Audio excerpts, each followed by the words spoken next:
is not working.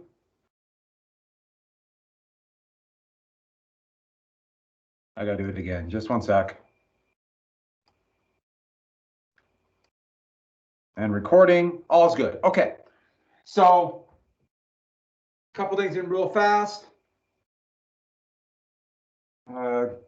Got almost everything graded and caught up. You know, after a few days, if it's late, I'm turning everything to zeros. While we're still in the hybrid model, I will accept late work, but you have to remind me. You know the routine, and don't just simply say I turned in a lot of work. Well, that's great. You know, please tell me what you did so I can. I will give you credit because this is difficult times, but I'm sure you've heard that the school board met last night, and we are going to go to whatever they call phase 2. And phase 2 is when we will meet 4 days a week. So that's kind of what I thought would happen.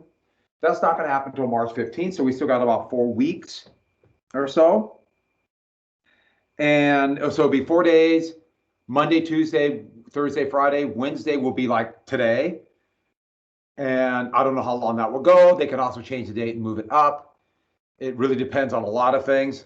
And no, I don't know the schedule. I don't know what time you have to come to school. I don't know if we'll go back to 20 and 50-minute periods or we'll keep the same periods. They're talking something block scheduling, but no one seems to have any idea what that is. So I don't know too much more than that, but I'm sure you've heard that. And I have made clear that I have pretty mixed feelings about this. As much as I hate doing it online, I would like to be back in school and I'd like to get back to a more sense of normalcy.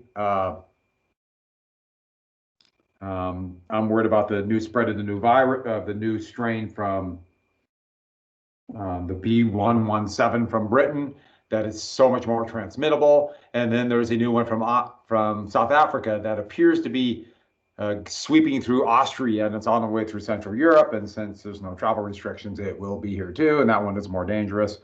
So my whole thing is, you know, just cross your fingers and hope that the current trend of cases going down across the country continue. And that will mean fewer people getting deathly ill, having long-term illness with horrible side effects, and fewer deaths.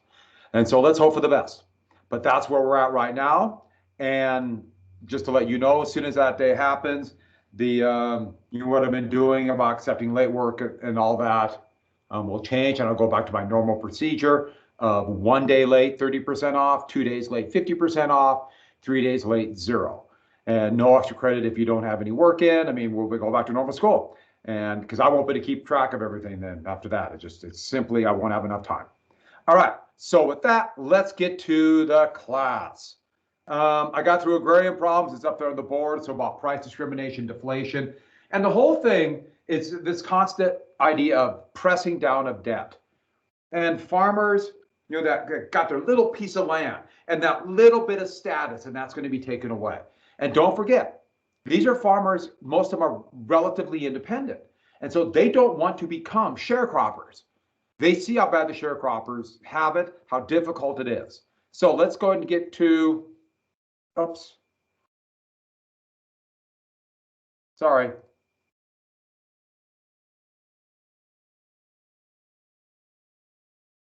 There we go.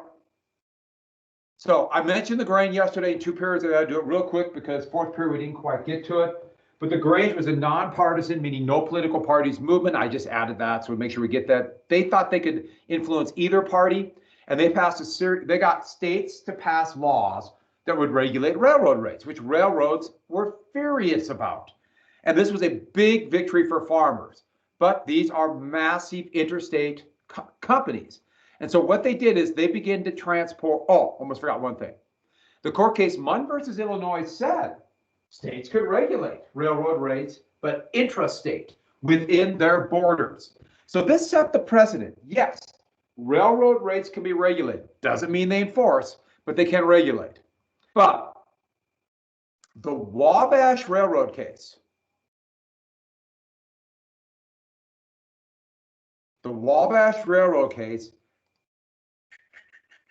that said that, well, what happened was the Wabash Railroad and other railroads began to transport goods in between a state, but they would purposely cross over to another state, becoming interstate commerce.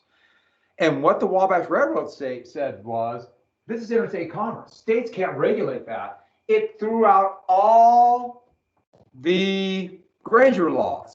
This was a massive hit for the Grange. The Grange never recovered. It would become much more of just a club or a meeting society.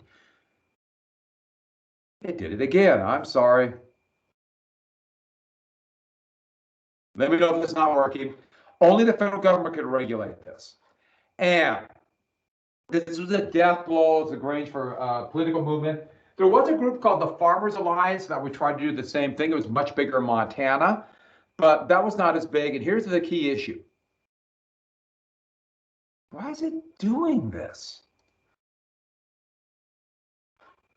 Sorry about that. I don't know what's going on.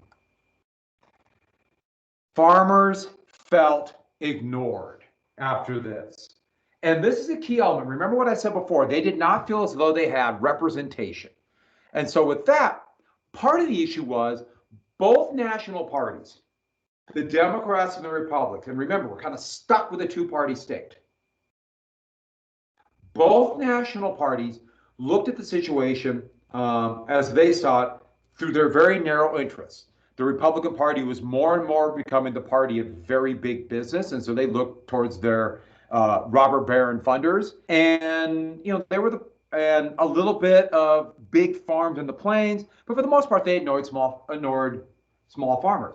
The Democrats were pretty much being captured by big business too, and then you had the white supremacists in the South that were beginning to take over, but also immigrant communities in the cities. The Democratic Party still had that legacy of the party of people, of the party of democracy.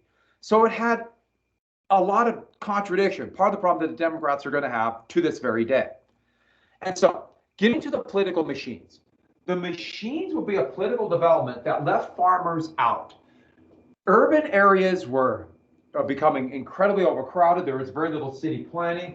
Overcrowding means sky-high rents. People were paying rent just to sleep in basements or in alleys.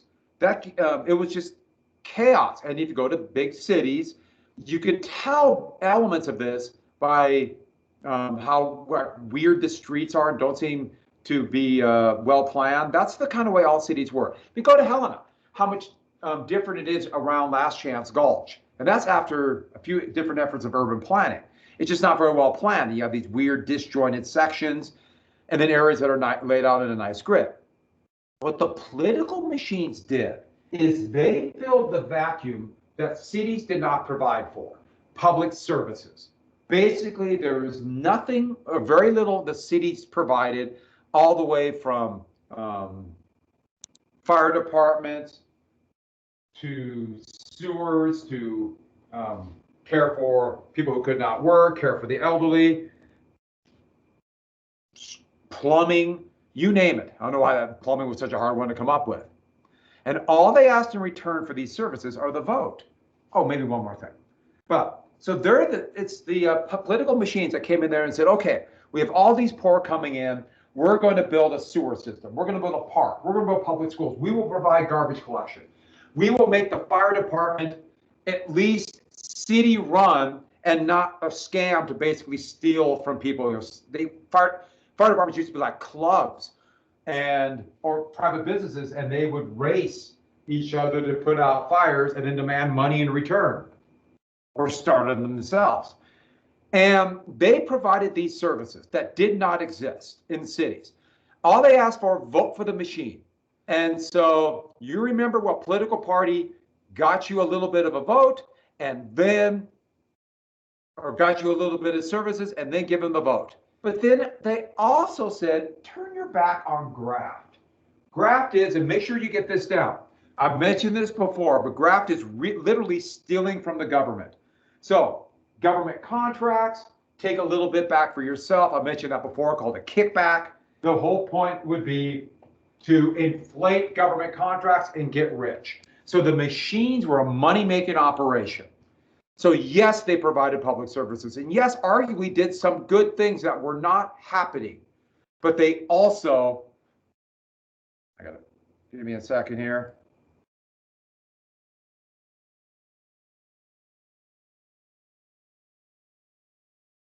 Sorry, the screen is just doing weird things. Okay. So there would be, or they would do all these services for the urban poor, the urban working class. And the most prominent machine was in New York. All right, it went off again, didn't it? No, it didn't. Okay. The most prominent machine was in New York. They met at this hall called Tammany Hall, so it was the Tammany Machine, or simply Tammany. And they were the Democratic Party.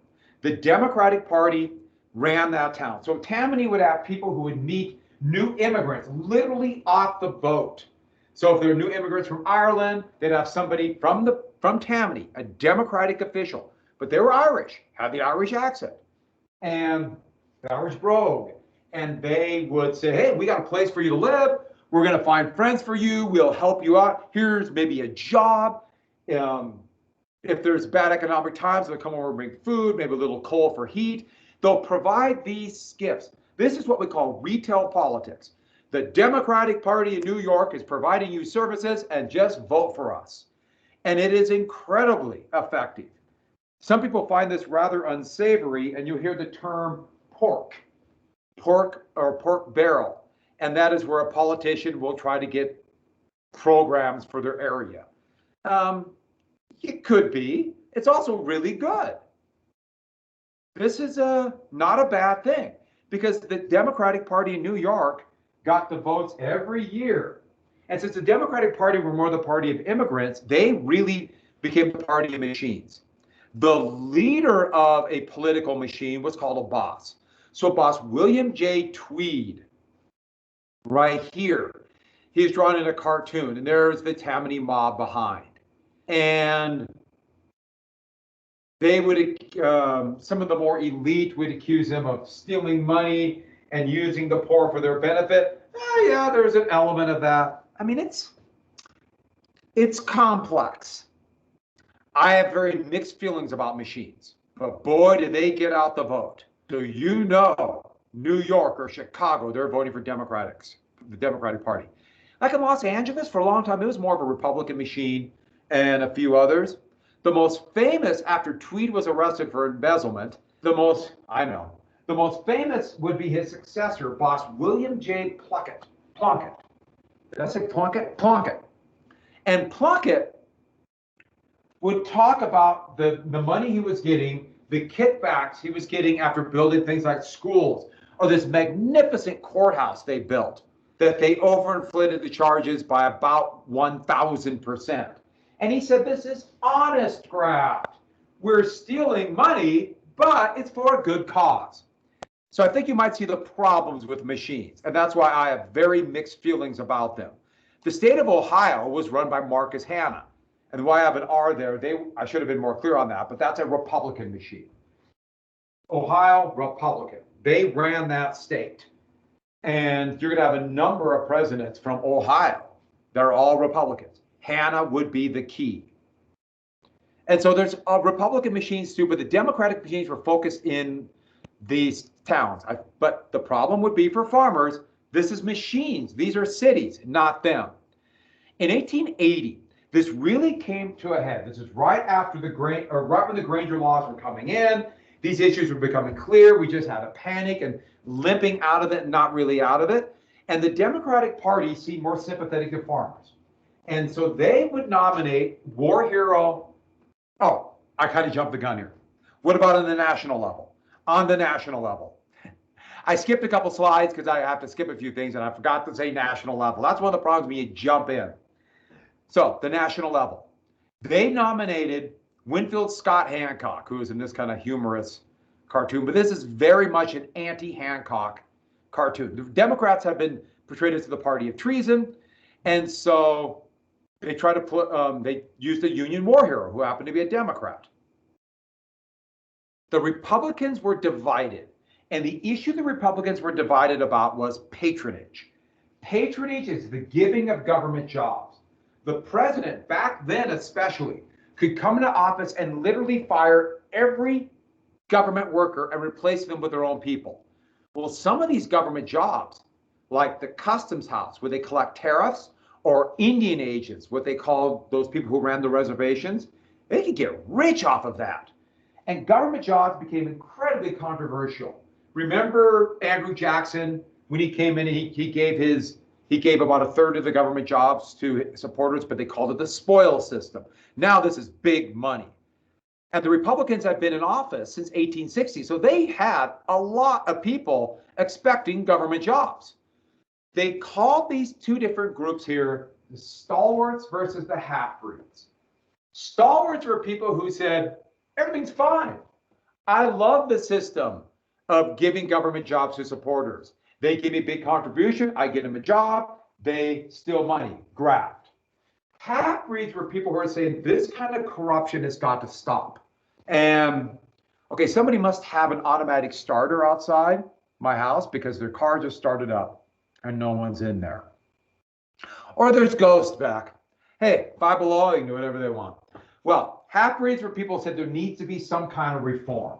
And so so this bitterly divided the Republicans. But I should add, the mainstream Republican Party, economically, were both more and more what they called conservative, laissez-faire, and more believing in the concept of social Darwinism. So there wasn't a big shift in what the actual Republican Party believed.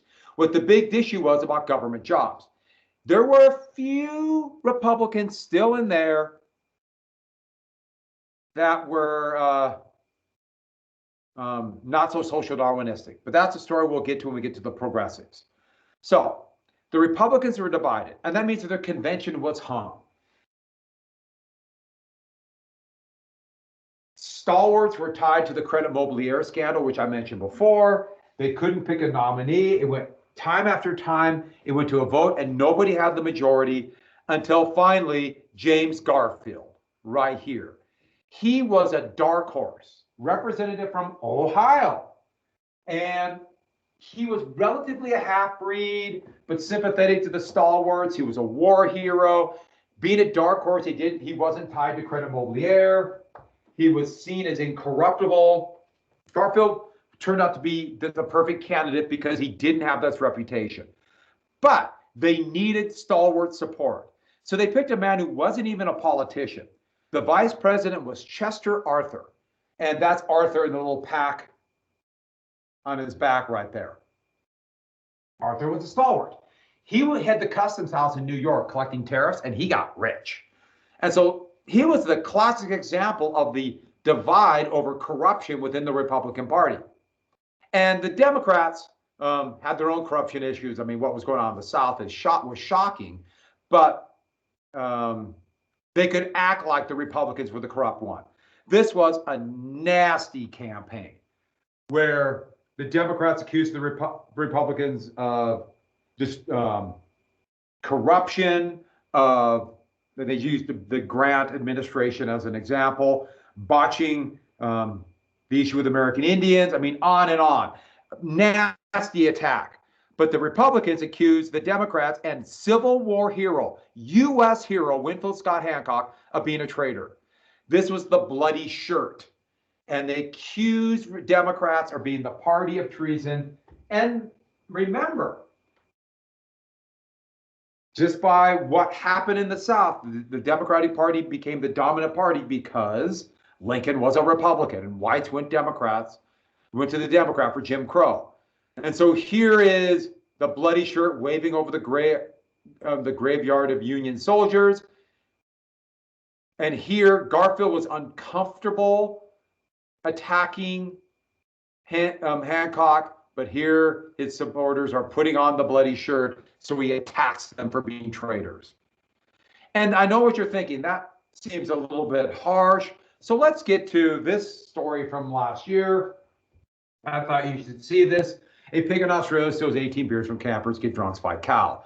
And this is becoming a problem because, as I've mentioned this before, rows of feral pigs are just waiting on the border between Canada and the United States. They're coming.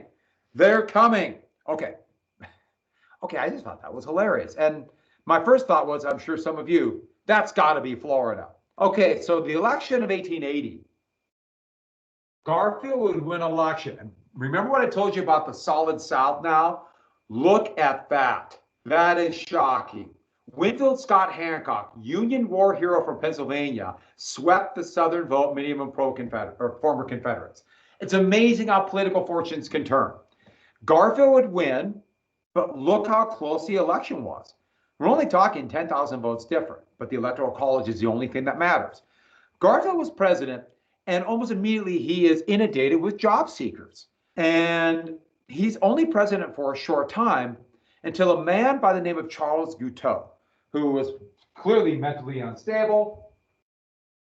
He thought Garfield should have gave him a job. He thought he'd be ambassador to Paris, to France.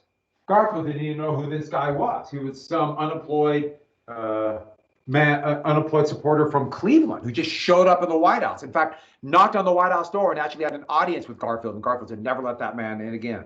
There'd be a line every morning, 3 days a week, where job seekers would come line up at the White House, knock on the door, and ask President Garfield for a job. I think you see one of the problems that was happening. What else is the president doing except job seekers? Guiteau shot Garfield as Garfield was walking to the train station. His family still lived in Ohio, and he would take the train back almost every weekend. You might think, well, isn't there a guard? Lincoln was assassinated. People thought the assassination of Lincoln was an aberration because of the Civil War. So Guiteau was arrested, and it was clear he was very mentally ill. He believed that he would be the ambassador to Paris. But Garfield would be shot in the stomach and would linger on for weeks in absolute agony. And they tried everything from poking and prodding to surgery to even a contraption invented by Alexander Graham Bell, the inventor of the telephone. You can see it right here, kind of like a primitive metal detector, hoping to find the bullet.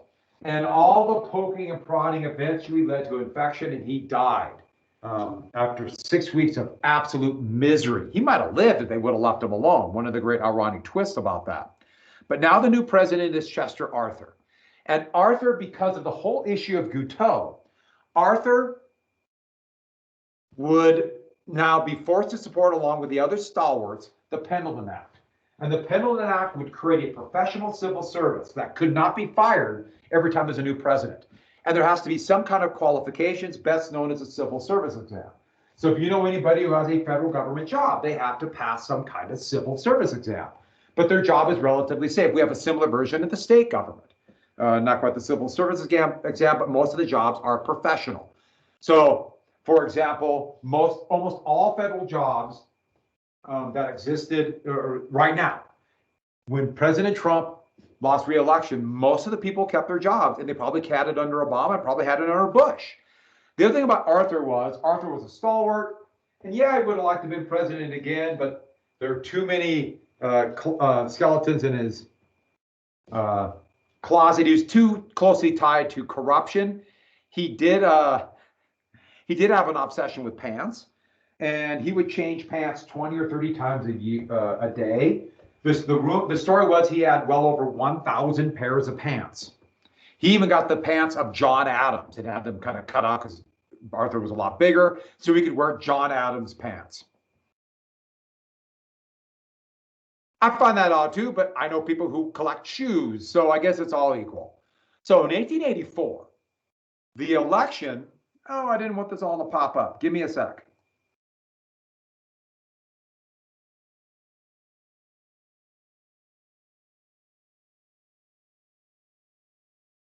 So the election of 1884, the Democrats, once again divided, but seeing corruption as a way to go, would nominate a dark horse by the name of Grover Cleveland. Cleveland would be known as one of the, give me a sec, Goo-goo. I know what you're thinking. What's a goo-goo? And isn't that awesome name? That means good government. Good government. And his whole point was, well, end corruption. And he had a rise. It's hard to even describe how quick it was. And this is why he's such a prominent dark horse. He had been a guy who hired a substitute in the Civil War, voted to fight. He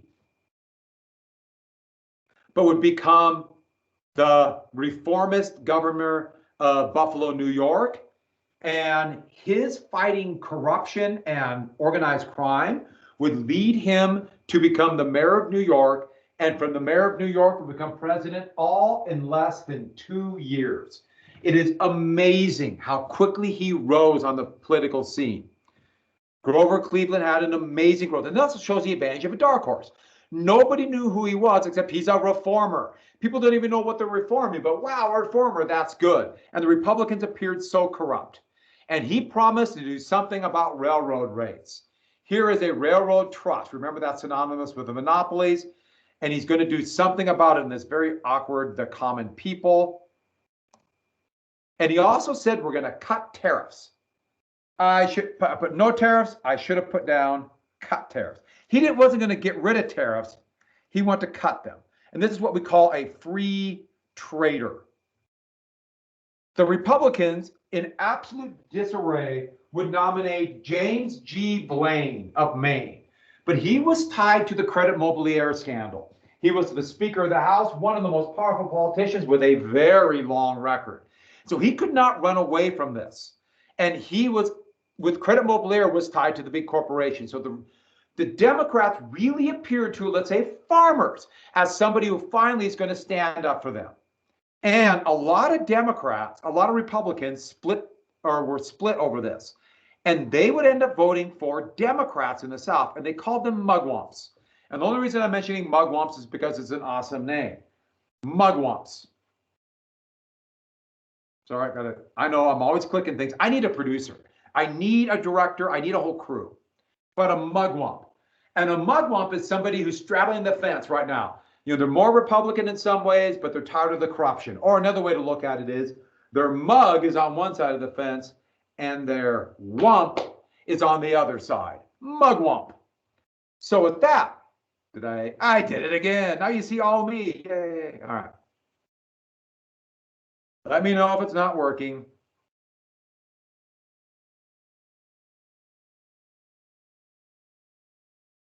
One thing I should add about Blaine. So Blaine would come up with one of the great rhymes that we use against him in political history. Democrats would look at Blaine and his trying to hide his corruption in the Credit Mobilier scandal, would say, James G. Blaine, the continental liar from the state of Maine. Sticking with poetry, Grover Cleveland was a bachelor. And I know what you're thinking, and I shouldn't probably do this, but I'm going to do it. He was by far the most eligible bachelor in America. I mean, yeah, I know. People swoon or they're jealous. I understand that. But Cleveland, did I say Blaine? I meant to say Cleveland was. Cleveland, though it appears, had a child out of wedlock. And this was a massive scandal. Yes, that stuff happened all the time then, as things like that happen now. Probably less now. But they happen, and this was a huge scandal. So the Republicans countered with lots of pictures like this. Here's Cleveland, and there's the baby Cleveland, that his illegitimate child, so to speak. And their response to James G. Blaine, the continental liar from the state of Maine, was lots of pictures of babies. You know, I want my paw. And it was, Mama, where's my paw? Gone to the White House. Ha, ha, ha. Okay, that's a struggling rhyme. But Cleveland is now president. And once Cleveland came in, there was the Granger laws had been thrown out by the Wabash Railroad case. And what this is going to lead to is a major act.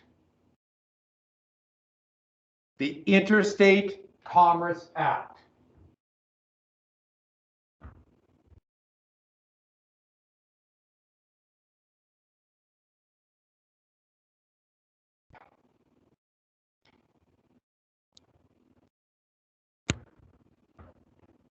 It's going to be by the acronym ICC. In fact, this is one of the first really big ones that has an acronym that would be beginning what they call by the New Deal, the alphabet soup, the ICC. And here is Uncle Sam, like a bunch of wranglers gonna control the ICC. And I should add, just so you make sure you understand that this would get rid of price discrimination. In fact, I'm going to type that in because I should have typed that in earlier, but I didn't because I didn't want to. What do you think of that? It would create a commission. Price discrimination.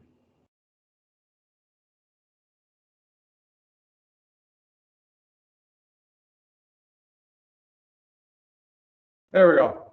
So a commission to stop price discrimination. So it would be a body chosen by the president, confirmed by the Senate, and they would set rates to make sure that railroads could not gouge all the way across the country. And it'd be a pretty complex scale, but that's what they would do. You misspelled commission, you just caught it? Okay, commission. And at first the railroads were furious about this. They pumped money to support both Republicans and Democrats, and they saw this as a massive betrayal. And then a lawyer for the railroads who would soon become William McKinley, or who would soon become Grover Cleveland's second attorney general, Richard Olney, he would say, wait a second. The people desperately want an ICC. They want regulation of railroads. They want to control monopolies. We have to do something about it. Let's make it look like we're doing something. In fact, the quote is, from a railroad point of view, let's not abolish the commission. The commission is or can be made of great use to the railroads. It satisfies the public clamor for a government supervision of railroads. At the same time, that supervision is almost entirely nominal or non-existent. The part of wisdom is not to destroy the commission, but to utilize it. What he's saying there is, let's create a commission. Let's make it look like we're regulating the railroad rates and then not do anything. We'll fool the people. That's why I jokingly said in class, whenever anybody says reform or the Create Jobs Act or the Clean Air Act, many times if they have something like that, watch your wallet. Because usually the reform is something else. The reform might actually drop wages, like worker reforms that are happening. One of my favorite is called Right to Work. Another one was during the Trump administration, or during the Bush administration, they passed he did an executive order called the Clean Air Initiative, which actually raised the amount of mercury that power plants can put in the air. Do you get the point? So if it's going to be a commission, who's on the commission? The president appoints. You might think of a lot of different people who could be on that. Well, what happened here? Just a sec. I have no idea what I did. There we go. So they could regulate railroad rates. I'm sorry. So what could they do? Let's fill it with railroad men. Why not put lawyers from the railroads or their hired lawyers or people on their payroll and put them in charge of the commission? Therefore, the commission will be pro-railroad and make it look like they're doing something, but actually do nothing. And so that was a big deal. For example, one of the biggest pollutants is the coal industry. And a regulatory body that would be created in 1971 called the Environmental Protection Agency, President Trump put somebody from the coal industry on it. And so you can imagine what they did. And you could say that's a good thing or bad thing, but that's how you make sure the commissions don't work. And then the laws were written in such a way that it had no real power to enforce. So they could say, this is the rate you should be doing, but it never said how they would enforce it. And you could imagine how you had this overwhelming joy of many farmers. Finally, somebody listened to us. And a number of Democrats and Republicans were happy for this. But behind the scenes, those with the money, the power behind the scenes, like, got them, fooled them. But it was so ham-handed that it never really worked. But before people realized what this would do, there was an election. And in 1888, Grover Cleveland went to run for re-election, and he would go against the great-grandson of Benjamin Harrison. And Harrison showing the real shift in the Republican Party since Grant. He was 100% laissez-faire, 100% stalwart, even though the Pendleton Act was passed, 100% pro-policies that ignored farmers. Now, he would argue these are better policies for the country, or also he could argue these are better policies for the people who made me president. He was also incredibly pious and I guess kind of annoying. But another bitter election, but when the numbers came out, Cleveland won the popular vote. Not by much, but won. Yet in the Electoral College, it was Harrison. And by the way, Republicans saw this election and say, we have a problem coming up. It looks like right now the Democrats are going to outnumber us. We might lose a lot more popular votes. It'll be no coincidence that one of the first things, and please write this down, I forgot to add it, but please write this down. You see all these areas here? All of them here, from Washington, Idaho, Montana, Wyoming, to Dakotas and Utah, would all become states. In fact, let me type that in.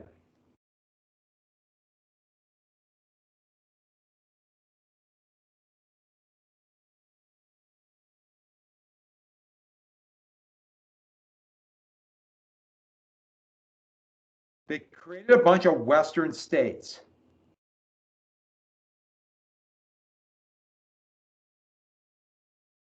Because they thought they would be all GOP, including Montana. Because they realized we might lose the popular vote in the popular vote, but the Electoral College, the will of the people doesn't matter. What matters, electors. And this goes back to an artifact of the creation of the country. Does it credit Western? Ha ha, Western states. But that's why there's a Montana. That's why Montana was created, even though hardly anybody lived here, and that's why it's so big to make sure they had enough people in. So with that, sorry, I have all kinds of. There we go. But there is still incredible popular clamor to do something about the situation for farmers, but also more and more working people. And so the issue was railroads, and people were just realizing how the ICC didn't do what they promised. But also remember monopolies, the incredibly high tariff, and also the gold standard. There was deflation, and there seemed to be no way out of these debt traps created by the high value of money. And so 3 laws are going to be passed by the Harrison administration, who are going to be seen as, see, we're conservative. That was used more and more for pro-business policies. We're conservative, but we supported bills that even those who aren't conservative will want. The first one will be the Sherman Silver Purchasing Act. You might remember the name Sherman. John Sherman's brother was William Tecumseh Sherman, who did the March to the Sea. He was a senator from Ohio. He was going to be in the Senate a long time. Very famous name. By the way, these are all 1890. The Sherman Silver Purchasing Act. And what it did is this. It's going to buy $4 million of silver every month. That would be the equivalent of about 4.5 million ounces of silver in circulation. Or 4.5 million ounces of silver they're going to purchase every month. And the implication when people saw this law was they're going to create money. They're going to create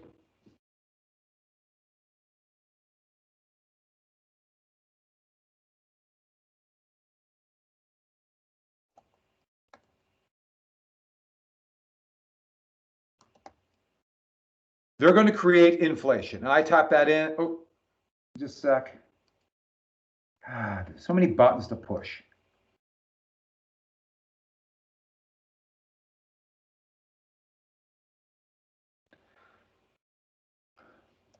So the thought was this was going to more silver. They're going to mint silver coins, inflation. This might create inflation and prices might go up and people can get out of debts. So it sounded like that, but they didn't do that at all. They thought it would create inflation. No, they didn't print in or didn't mint any new coins. In fact, much of the 4.5 million ounces of silver every month would be just put in the basements of various government buildings. For example, the U.S. Treasury's basement would be filled with silver. Just all these silver ingots would just be go down there and just put in, and ignat. And nothing happened out of this. Farmers were furious. I should add, this was a boom for Montana. Butte, there wasn't a lot of gold there, but the mines operation set up, but there was a lot of silver. It's no coincidence that silver is almost always next to copper. The ores go pretty much hand in hand, and just as the second industrial revolution was really picking up. The next one was the Sherman Antitrust Act. Of course, it's the Sherman Antitrust Act. But remember, trust is synonymous with monopolies. And so the big thing about this was, all right, they're going to do something about monopolies. And what the law said was no illegal restraint of trade. And what it basically meant was that companies cannot use their monopoly power to drive out competition. So anything from mergers to drive out competition, to unify with other companies in an oligopoly, to undercut competitors, to, if it's a company like a railroad, to not ship goods from other sources. An example you see today would be like an Apple phone. They do a monopolistic practice of controlling what kind of apps will go on their phone. And so you buy Apple apps, and so you only go through them. Google does the same thing. Microsoft is infamous on Microsoft operating system. And in fact, Google by also engineering searches for them to make money. YouTube does the same thing. They're right now under antitrust investigation right now. So they made this, and this was like, yes, finally, this will allow the federal government to break up monopolies. Basically what it says in the law, that a monopoly, by definition,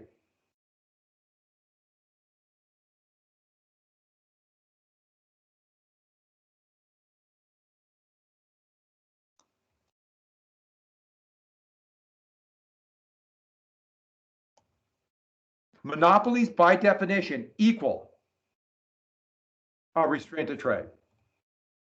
Monopolies equal this. And people were overjoyed. The problem was the law said that in the beginning, and then the enforcement was absolute gobbledygook. It was totally indecipherable. Nobody knew exactly what it meant, what a monopoly meant. And so there was a million loopholes, and they had to be enforced through a very difficult process through the Justice Department. So it's basically unenforceable. So the law looked like it was going to do something, but didn't do it. The last was the McKinley tariff. And this should give you an idea of the power of the Ohio Republican machine. Both Sherman and McKinley were from Ohio, and Ohio was dominated by Marcus Hanna, especially McKinley. So McKinley was this up-and-coming politician, and he proposed a tariff. And the tariff was going to cut the protective tariff, which farmers wanted, because it was a regressive tax and it raised prices. So the farmers were overjoyed. They promised a cut. It went through committee, a cut. It passed to the committees with a cut. It's a cut. Passed both the House and the Senate with two different slightly different bills as a cut. So the House and the Senate came together to negotiate a common bill.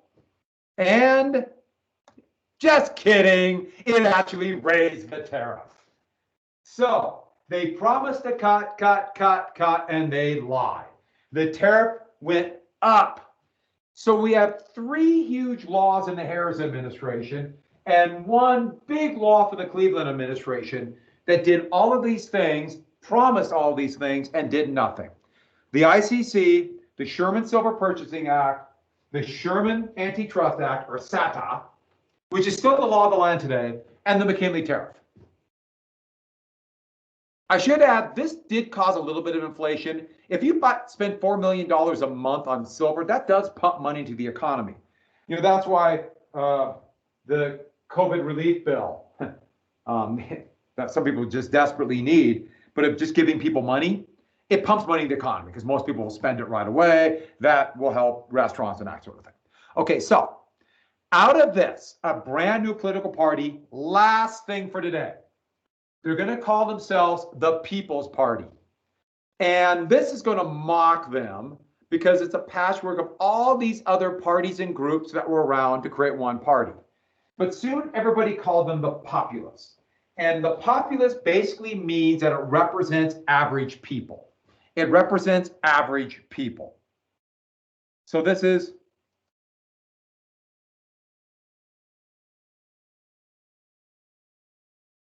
they advertise themselves as not the elite. And a lot of people will bash populist movements, usually people who are the elite. Because remember something about the railroad strike of 1877 and the great upheaval. That showed the power that people have. If people unify, they can really do a lot. And this was seen as a real threat to the elite. And so populist movements will be movements of the people. Oh, one more thing I should add. Once elites begin to realize that, they would, a big deal would be the elites to actually be behind the scenes pushing the people. So pushing the people to vote for the support policies that actually hurt them. Well, a lot of people joined the People's Party, but the main elements were farmers who felt like they didn't have representation and miners. The gold boom was over. These towns were falling apart, but silver, they pledged silver. But one of the big elements was, and also an elite idea, they were anti-social Darwinism. They were anti-social Darwinism. They did not believe classes were natural. They did not believe the elite were on top because they were better. And they really go back to the roots of the United States, where at least the rhetoric was that the country should not be led by people of noble birth. The king is not my king because they were born lucky. But what was happening was this new rich created by this new economic system were becoming to dominate politics. And then they wanted to justify it. So what they wanted was democracy. As their point of view, the people are sovereign, not plutocracy. Remember, we mentioned plutocracy before, which is ruled by the rich. And they push this idea of social morality. And the social morality is we as people, the community, our rights are more important than the rights of property. And the term of property meant you can't do whatever you want with your property to get rich if it hurts other people. The people have the right to step in and do something about it. And they use a justification, and they use it pretty well to attack both the Democrats and Republicans. Slavery. The people got together and said, no, we need a 13th, 14th, and 15th Amendment. And so they would use such things as the railroads gouging farmers and destroying people's lives for a little bit of profit. But one of the big things was land monopolies. The really big landlords could, they had all the advantages because of scale in farming. Remember, we mentioned this before. The big have a huge advantage because of economies of scale. But also renters who don't have a place to live, so that they're mercy of those who have the property, the rentier class as it's called. But the problem they had was these populists were mostly rural, and they looked at distrust to a number of different groups. They were very anti-urban and fearful of immigration. And so therefore, they angered a potential ally. They were anti-intellectual, as they sought this elite who college educated or like lawyers were out there using their elite educations to exploit them, which, by the way, did not make them smarter, but intellectual. And also they were very anti-Semitic. In this context means anti-Jewish. There was huge anti-Jewish discrimination. The biggest is because of this belief that Jews were controlling the banks.